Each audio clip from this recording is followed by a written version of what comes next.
Hello students, good morning. आज हम कक्षा 12 के लिए भौतिक विज्ञान विषय में एक नई यात्रा प्रारंभ करने जा रहे हैं। आज हमारा जो फर्स्ट यूनिट है कक्षा 12 फिजिक्स का स्थिर वैद्युतिकी, उसका फर्स्ट चैप्टर विद्युत आवेश एवं विद्युत क्षेत्र के बारे में हम यहाँ पे अध्ययन करेंगे। सबसे पहले हम बात करेंगे स्थिर विद्युतिकी क्या है। स्थिर विद्युतिकी भौतिक विज्ञान की एक शाखा है जिसमें हम स्थिर आवेश या स्थिर आवेशों के समूह के बारे में अध्ययन करते हैं।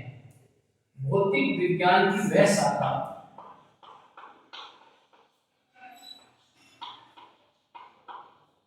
भौतिक विज्ञान की वह शाखा जिसमें स्थिर आवेश एवं आवेशों के समूह के बारे में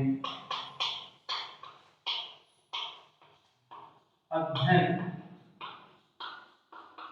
किया जाता है। यानी यह एक भौतिक विज्ञान की शाखा है। अब हम सबसे पहले इस स्थिर विद्युतिकी का जो फर्स्ट चैप्टर है वो विद्युत आवेश एवं क्षेत्र। आज हम विद्युत आवेश के बारे में पढ़ेंगे। विद्युत आवेश क्या है? विद्युत आवेश को समझने से पहले सबसे पहले हम ग्रीक माइथोलॉजी के बारे में थोड़ा जान लेते हैं। ग्रीक माइथोलॉजी यानी ग्रीक ईसा से 600 वर्ष पूर्व एक ग्रीक निवासी थे थैलस नामक व्यक्ति, जिन्होंने एम्बर नाम के पदार्थ को ऊन से रगड़ा। एम्बर नाम के पदार्थ को ऊन से रगड़ा और उसमें देखा उन्होंने कि उसमें एक विशेष प्रकार का गुण उत्पन्न हो गया और वो जो कागज के हल्के कण और धूल मिट्टी के हल्के कण थे उनको आकर्षित करने लग गया। उसके बाद में अन्य पदार्थ लिए गए जिसमें कांच की छड़ को रेशम के कपड़े से, एबोनाइट की छड़ को बिल्ली की खाल से रगड़ा गया।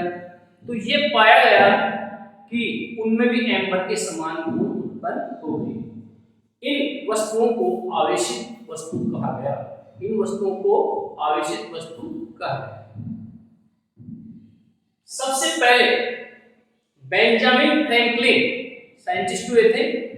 उन्होंने ये माना कि जो कांच की छड़ पर जो आवेश था वो धनावेश था और जो रेशम के कपड़े पर जो आवेश था, ऊन के कपड़े पर जो आवेश था उसको ऋणावेश माना। या रेशम के कपड़े पर आवेश को क्या माना? ऋणावेश। ऊन के कपड़े पर नहीं, रेशम के कपड़े पर ऋणावेश माना उन्होंने। और बेंजामिन फ्रैंकलिन ने कहा कि आवेश दो प्रकार के होते हैं, धनावेश और ऋणावेश। आवेश दो प्रकार के होते हैं,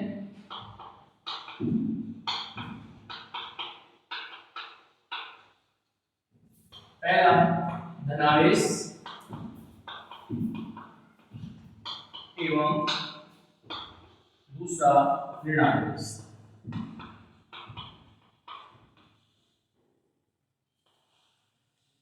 प्रत्येक परमाणु में नाभिक में प्रोटॉन्स होते हैं और उसकी चारों कक्षाओं में इलेक्ट्रॉन चक्कर लगाते हैं।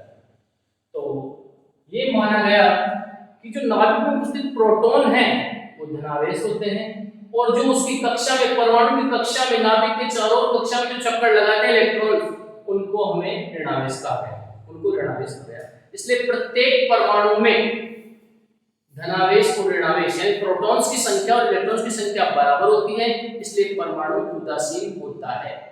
लेकिन परमाणु की उदासीनता को दूर करके, परमाणु की उदासीनता को दूर करके हम उनको आवेशित कर सकते हैं, आवेशित किया जा सकता है।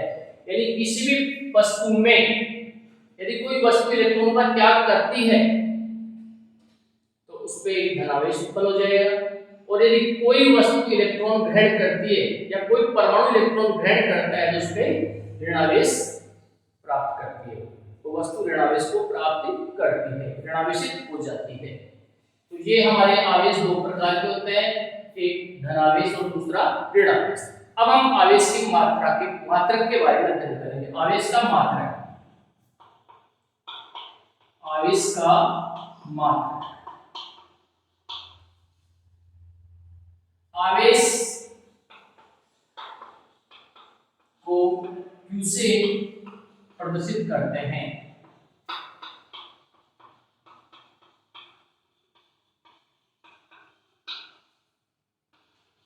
Q बराबर I इंटू टी।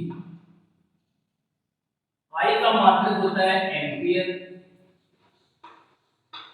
और टी का मात्रक सेकेंड। तो जो आवेश का जो मात्रक हो गया एम्पियर इंटू सेकेंड, और इसको कूलाम कहा गया, इसको कूलाम कहा गया। आवेश का मात्रक होता है कूलाम। यह कूलाम एसआई पद्धति में होता है। स्टैंडर्ड यूनिट सिस्टम में आवेश का मात्रक कूलाम होता है। सीजीएस पद्धति में, सीजीएस पद्धति में आवेश का मात्रक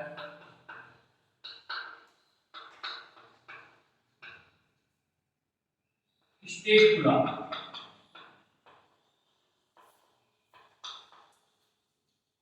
ESU या फ्रैंकलिन होता है। एक कूलाम में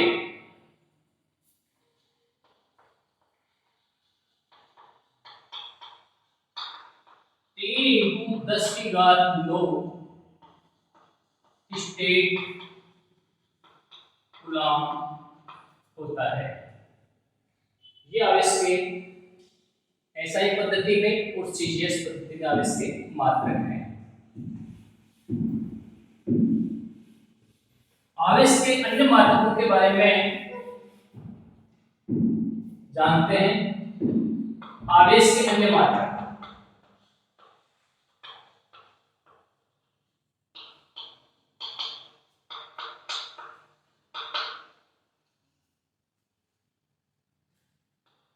micro coulomb, milli coulomb, nano coulomb, pico coulomb. ये आवेश के बहुत छोटे मात्रक होते हैं। सबसे पहले हम बात करेंगे मिली कूलाम। 1 मिली कूलाम, और ये बराबर होता है 10⁻³ कूलाम में।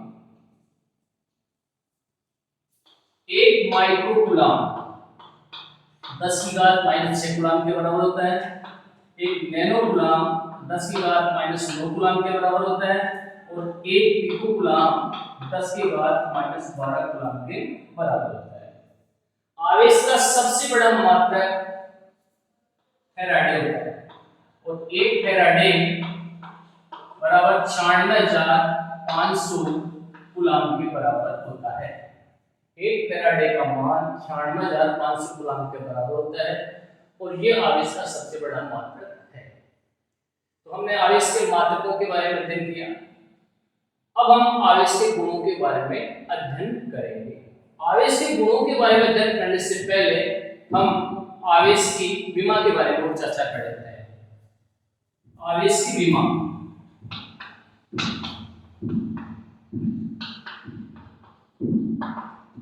आवेश की विमा होती है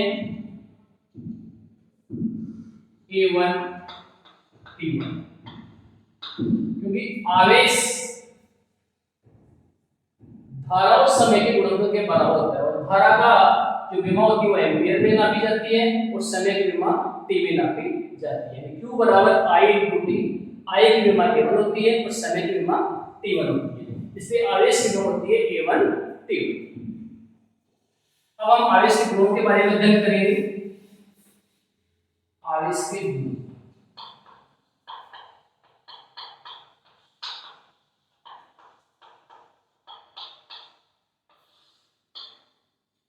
सबसे पहले जिस गुण की हम चर्चा करेंगे वह आवेशों की योज्यता का नियम। आवेशों की योज्यता का नियम।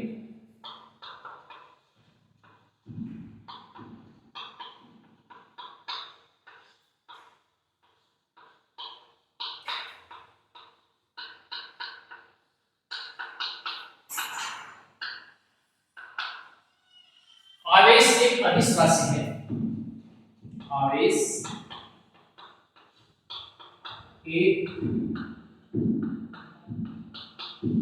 अदिश राशि है।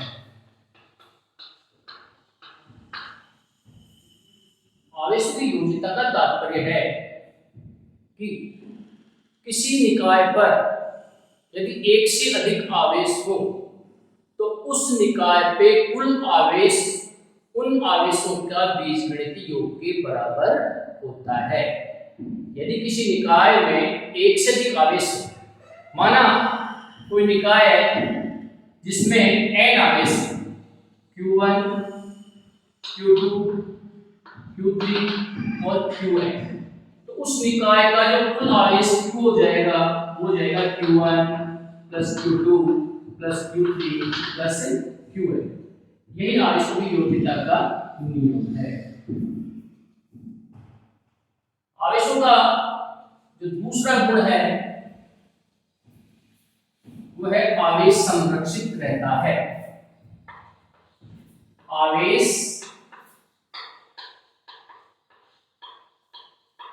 संरक्षित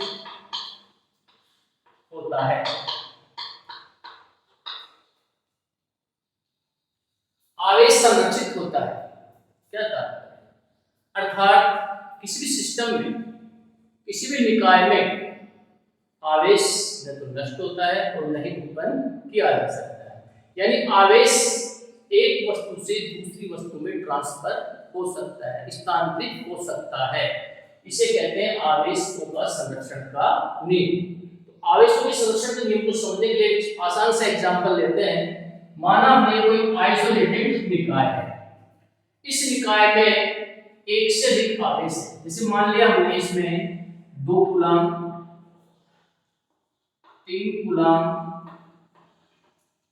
और -1 कूलम यह आवेश। हमने ये सिस्टम बिल्कुल आइसोलेटेड है, हमने इसमें इसको हिलाया, हिलाने से क्या हुआ? इसमें गतिज ऊर्जा उत्पन्न हुई। जब इसको हिलाया गया तो इसमें गतिज ऊर्जा उत्पन्न हुई, जिससे इसमें थर्मल एनर्जी यानी ऊष्मीय ऊर्जा का परिवर्तन हुआ। यानी गतिज ऊर्जा ऊष्मीय ऊर्जा में परिवर्तित हो गई, जिसके परिणाम स्वरूप इन जो अंदर इस निकाय में जो वस्तुएं थी उनमें इलेक्ट्रॉन्स का आदान प्रदान हुआ, जिसके परिणाम स्वरूप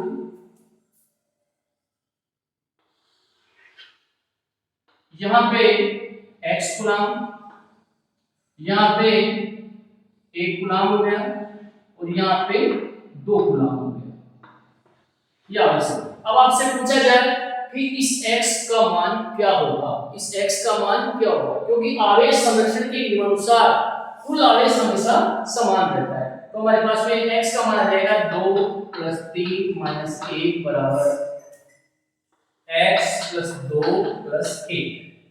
तो यहाँ पे हो गए 4 और x + 3, तो हमारे पास x का मान आ गया 1 कूलम। तो इस प्रकार से इस एग्जांपल से हम ये समझ सकते हैं, इस उदाहरण से हम ये समझ सकते हैं कि आवेश हमेशा संरक्षित होता है। यानी किसी भी सिस्टम में, किसी भी निकाय में आवेश न तो नष्ट होता है और न ही उत्पन्न किया सकता है, सिर्फ आवेश स्थानांतरित होता है।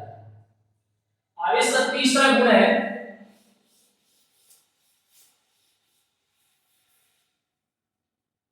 आवेश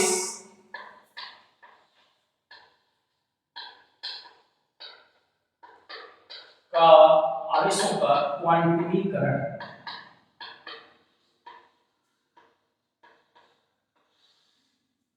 आवेशों का क्वांटमीकरण यानी आवेश क्वांटित होते हैं। क्या तात्पर्य इस चीज का? आवेश क्वांटित होते हैं, इसका तात्पर्य है कि किसी वस्तु पर कुल आवेश, किसी भी वस्तु पर कुल आवेश एक न्यूनतम निश्चित राशि के पूर्ण गुणज के रूप में होता है। यानी आवेश का मान, कुल आवेश का मान एक निश्चित न्यूनतम राशि के आवेश के मान के गुणज के पूर्ण गुणज के बराबर होता है। ये जो न्यूनतम राशि का आवेश है यह इलेक्ट्रॉन के आवेश के बराबर होता है और इसको एक क्वांटा कहा जाता है। यानी एक क्वांटा का मान बराबर एक इलेक्ट्रॉन का आवेश बराबर 1.6 × 10⁻⁻19 कूलम के बराबर पाया जाता है। यानी हमारे को किसी भी वस्तु पर यदि कुल आवेश की गणना करनी है तो ये इस एक इलेक्ट्रॉन के आवेश के पूर्ण गुणज के बराबर होगा। यानी Q बराबर होता है हमारे पास में n × E plus minus n × E। यहाँ पे n पूर्ण संख्या है 0 1 2 3। यदि n का मान 0 है, n का मान 0, इसका मतलब आपका आवेश वस्तु पर क्या हो गया? 0 हो गया। यानी वस्तु कैसी हो गई? उदासीन वस्तु है। यदि किसी वस्तु पर अगर आवेश का मान 0 है, इसका मतलब उसमें n का मान 0 होगा और वस्तु उदासीन कहलाएगी।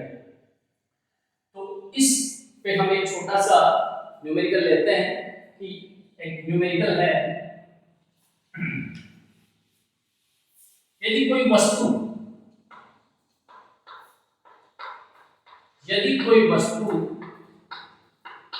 16 इलेक्ट्रॉन ग्रहण करती है तो उस पर आवेश का मान व प्रकृति क्या होगी? यदि कोई वस्तु 16 इलेक्ट्रॉन ग्रहण करती है तो उस पर आवेश का मान व प्रकृति क्या होगा? आवेश का मान और प्रकृति क्या होगा?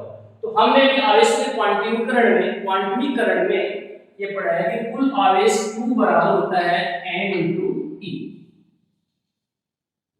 या n आपको दे रखा है 16 और E का मान है 1.6 × 10⁻⁻19 कूलम। तो हमारे पास हो जाएगा 16 × 1.6 × 10⁻⁻19 और ये हो जाएंगे 16 को 16 से गुणा करेंगे 256 तो 25.6 × 10⁻⁻90 कूलम। ये हमारे पास में आ गया। यानी यदि कोई इलेक्ट्रॉन, यदि कोई वस्तु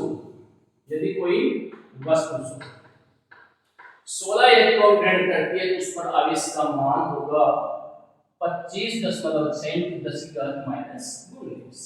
इसको हम यूं भी लिख सकते हैं 2.56 × 10⁻18 कूलम।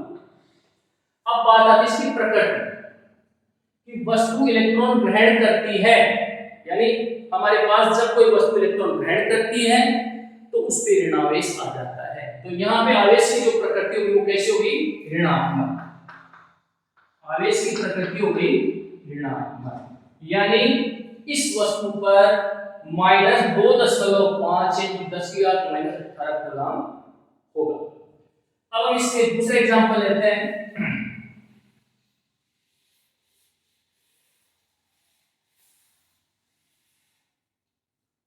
यदि कोई वस्तु है,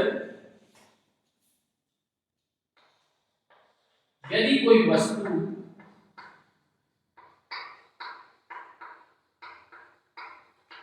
जिस पर 1 कूलम आवेश है तो वह कितने इलेक्ट्रॉनों का त्याग करेगी? यानी वस्तु पर धनात्मक आवेश है 1 कूलम। वस्तु पर 1 कूलम का धनात्मक आवेश है, तो हमें ये बताना है कि वह कितने इलेक्ट्रॉनों का त्याग करेगा। तो यहाँ पे देखो हमारे पास में Q का मान दे रखा है 1 कूलम, और हमारे पास में E का मान है 1.6 × 10⁻⁻⁹ और हमारे पास में Q बराबर होता है N × D, और N का मान हो जाएगा Q/E। Q का मान 1 कूलम, 1.6 × 10⁻⁻⁹, और ये हो जाएगा हमारे पास में 10/16 × 10⁻⁹, और ये हो जाएंगे 100/16 × 10⁻18, और ये हो जाएंगे 6.25 × 10⁻18। ये नंबर ऑफ इलेक्ट्रॉन्स, ये आ गया हमारे पास में इलेक्ट्रॉन्स की संख्या, यानी 6.25 × 10⁻18 इलेक्ट्रॉन्स का त्याग करेगी कोई वस्तु जब उस पर 1 कूलम आवेश होगा। तो ये एग्जाम्पल थे जो एग्जाम में अक्सर पूछे जाते हैं, जो आवेशों का गुण है कि आवेश क्वांटीकृत होते हैं, इसके आधार पर ये क्वेश्चन एग्जाम में पूछे जाते हैं। इसके बाद में अगला जो गुण है आवेश का, उसके बारे में चर्चा करते हैं। आवेशों की निष्ठता। आवेशों की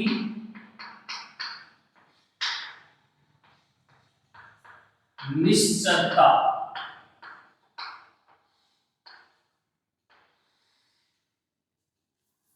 यानी आवेश की निश्चलता का तात्पर्य है कि आवेश की गति से उसके आवेश के मान में कोई प्रभाव नहीं पड़ता है।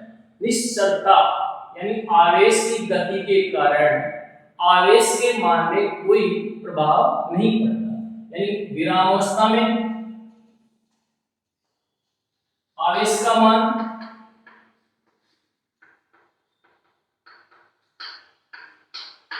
और आवेश का मान गतिशील अवस्था में हो, दोनों स्थितियों में आवेश का मान बराबर होता है, और इसे कहते हैं आवेशों की निश्चलता। 5वां गुण है सजातीय आवेशों में, सजातीय आवेशों में प्रतिकर्षण होता है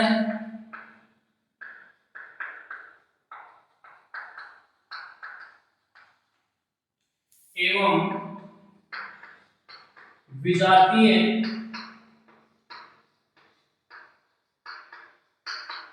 आवेशों में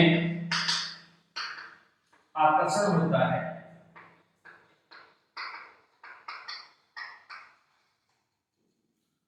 जब कांच की छड़, जिसको हमने धनात्मक माना है, धनावेशित माना है, और प्लास्टिक की छड़ जिसे हमने ऋणावेशित माना है, तो जब कांच की छड़ को कांच की छड़ के पास लाया गया या प्लास्टिक की छड़ को प्लास्टिक की छड़ के पास लाया गया, तो सजातीय आवेशों में प्रतिकर्षण, तो हमने देखा कि दोनों स्थितियों में ही वस्तुएं एक दूसरे को प्रतिकर्षित करने एक दूसरे से दूर जा रही थी। और जब हमने देखा कि कांच की छड़ को प्लास्टिक की छड़ के पास लाया गया, तो दोनों एक दूसरे की ओर आकर्षित हो रही थी। तो ये जो गुण है कि सजातीय आवेशों में प्रतिकर्षण होता है और विजातीय आवेशों में आकर्षण होता है, ये आवेशों का गुण है। अगला गुण है इसका छठा, आवेशों का द्रव्यमान से संबद्धता। आवेशों की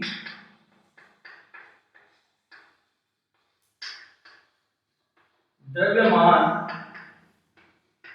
से संबद्धता।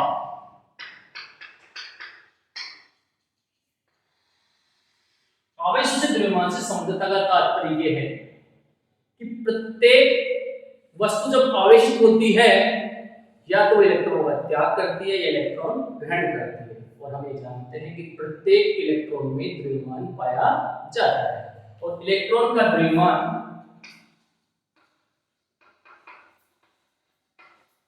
बराबर होता है 9.1 इंटू 10⁻³ किलोग्राम। काफी इंपॉर्टेंट मान है, हमें याद रखना है। एक इलेक्ट्रॉन का द्रव्यमान होता है 9.1 इंटू 10⁻³ किलोग्राम। और जब कोई वस्तु धनावेशित होती है तो क्या हो जाएगी, इलेक्ट्रॉन का त्याग करेगी, यानी उसके द्रव्यमान में क्या हो जाएगी, कमी हो जाएगी। यदि वस्तु धनावेशित है तो द्रव्यमान में कमी हो जाएगी। वस्तु उदासीन है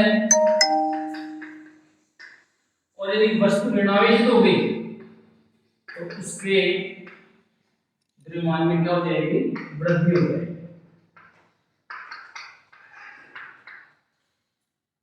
अब ये जो द्रव्यमान में परिवर्तन है डेल्टा एम, इसका मान क्या होगा, डेल्टा एम बराबर नंबर ऑफ इलेक्ट्रॉन्स, यानी जो त्यागेगी या ग्रहण करेगा, into M into E, sorry M ई।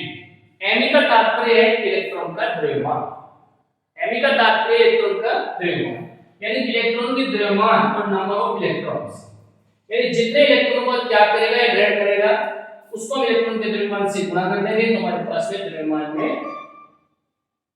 परिवर्तन का मान ज्ञात हो जाएगा।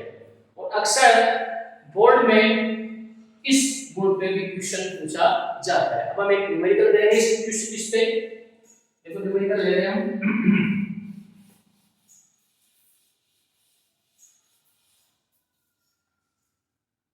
देखो इस पे ले रहे हैं हम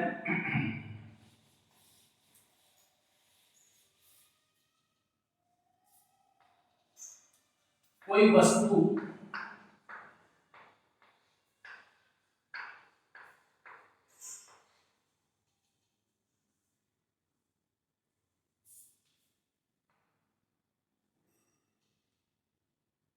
बत्तीस इलेक्ट्रॉन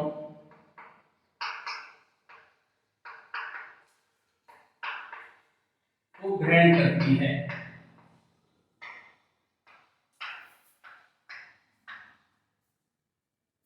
तो उस पर कितना आवेश होगा,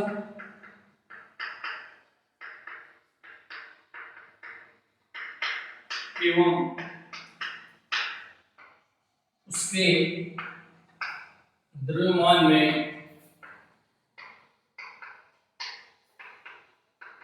क्या परिवर्तन होगा,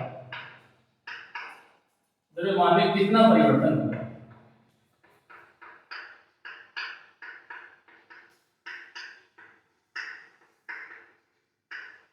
देखो सबसे पहले हमें ये दे रखा है कि वस्तु 32 इलेक्ट्रॉन ग्रहण करेगी, यानी नंबर ऑफ इलेक्ट्रॉन्स 30। अब उस पर कितना आवेश होगा, तो सबसे पहले आवेश की गणना करनी है। इलेक्ट्रॉन का आवेश होता है 1.6 इंटू 10⁻⁻19 कूलम और इलेक्ट्रॉन का द्रव्यमान होता है 9.1 इंटू 10⁻31 किलोग्राम। सबसे पहले आवेश की गणना करनी है, Q बराबर m into T। 32 into 1.6 into 10 की पावर -9। 32 को हम 1.6 से गुणा करेंगे तो देखो ये आ जाएगा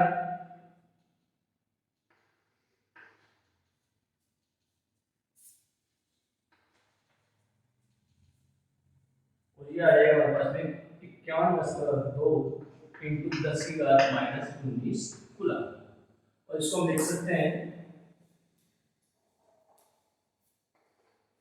5.12 इंटू 10 की पावर -18 कूलम।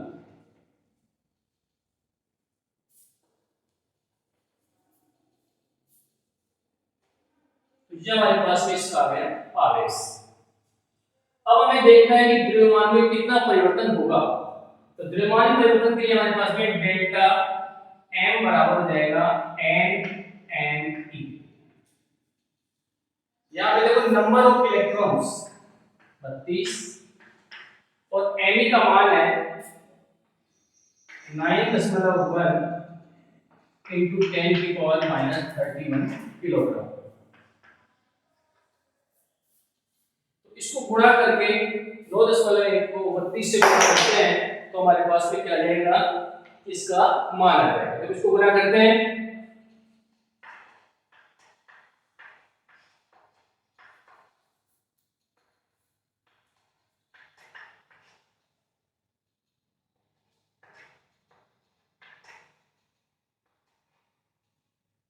ये हो जाएगा हमारे पास में 291.2 इंटू 10⁻³ किलोग्राम।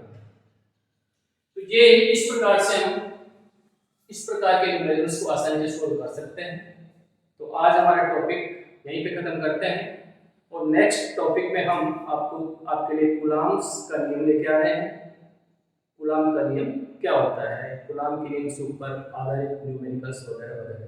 ठीक है, गुड मॉर्निंग।